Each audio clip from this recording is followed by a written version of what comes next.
আমি যখন কুমিল্লায় ছিলাম, ভিক্টোরিয়া কলেজে পড়াশোনা করতাম, তখন আমি আসিফ ভাইয়ের গান খুবই কপি করতাম।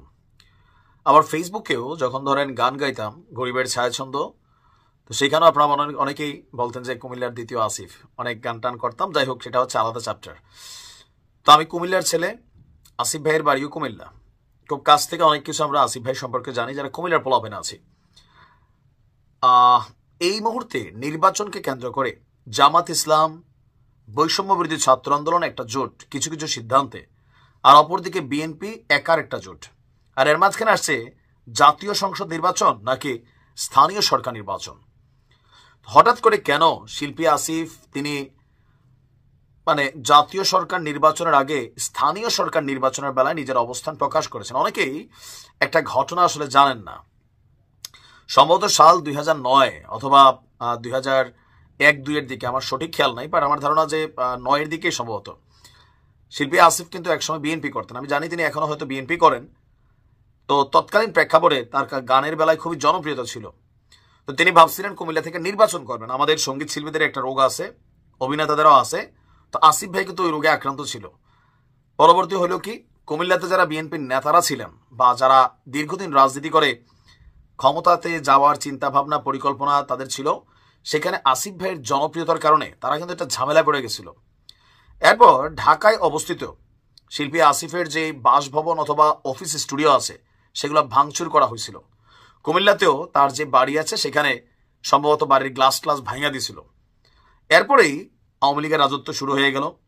দীর্ঘদিন যাবৎ রাজনীতি অনুপস্থিত। আবার যখন রাজনীতির ক্ষমতা কাছাকাছি আসলো, এবারের দৌড়ে আসিফ ভাইয়ের নামগন্ধ নাই, বিএনপি থেকে নির্বাচন করার কোনো সুযোগ নাই, কারণ কুমিল্লাতে একাধিক প্রার্থী এই মুহূর্তে রাজনীতির মাঝে অবস্থান করছেন।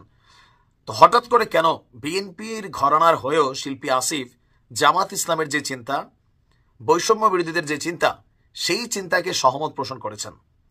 কেউ কেউ বলছেন ওই যে পুরানা ঝালটা, যে তৎকালীন প্রেক্ষাপটে টেনে বিএনপি কোন রকম দলীয় অবস্থান নেয় নাই, সেই ঝালটাই তিনি মেটানোর চেষ্টা করছেন, একটা জনমত তৈরির চেষ্টা করছেন। আবার অনেকে বলছেন যে না ভাই, আসলে স্থানীয় সরকার নির্বাচনটা যে আগে হওয়া জরুরি, এটা বাংলাদেশের অনেক মানুষ যেটা চায়, এটা অনুধাবন করেছেন শিল্পী আসিফ। দর্শক, গতকালকে আমাদের আসিফ ভাই একটা স্ট্যাটাস দিয়েছেন, সেটা ছিল এমন: জাতীয় নির্বাচনের আগে স্থানীয় সরকার নির্বাচন জরুরি, এতে রাজনৈতিক সংস্কৃতির উন্নতি বোঝা যাবে, মানুষও উপকৃত হবে। তার এই সিদ্ধান্তটা তিনটা দল এখন এটা চায়, জামাত, বৈষম্য বিরোধী, ভিপিনুর, সবাই এক সুতায় গাথা এই মুহূর্তে, আর বিপরীতে বিএনপি। এখন ছাত্ররা তাদের এই যে স্থানীয় সরকার নির্বাচন, ছাত্রদের পক্ষ থেকে প্রথম আসছে, তারপর জামাত এটাকে লুফে নিছে, ইভেন এটার পক্ষে জনমত তৈরির চেষ্টা করছে, আর সর্বশেষ এখানে যোগ হলো শিল্পী আসিফ। এখন তার এই পোস্টের মধ্যে মিশ্র কমেন্ট আছে।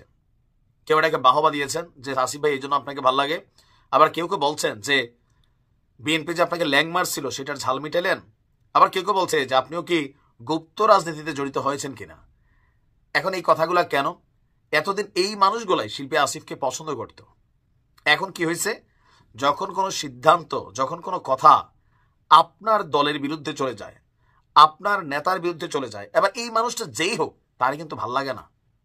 অনেক ক্ষেত্রে বিএনপির নেতাকর্মীরা এখন সাংবাদিক ইলিয়াস, পিনাকি ভট্টাচার্য, কানক সারওয়ার তাদেরকে শত্রুই মনে করেন। কেন?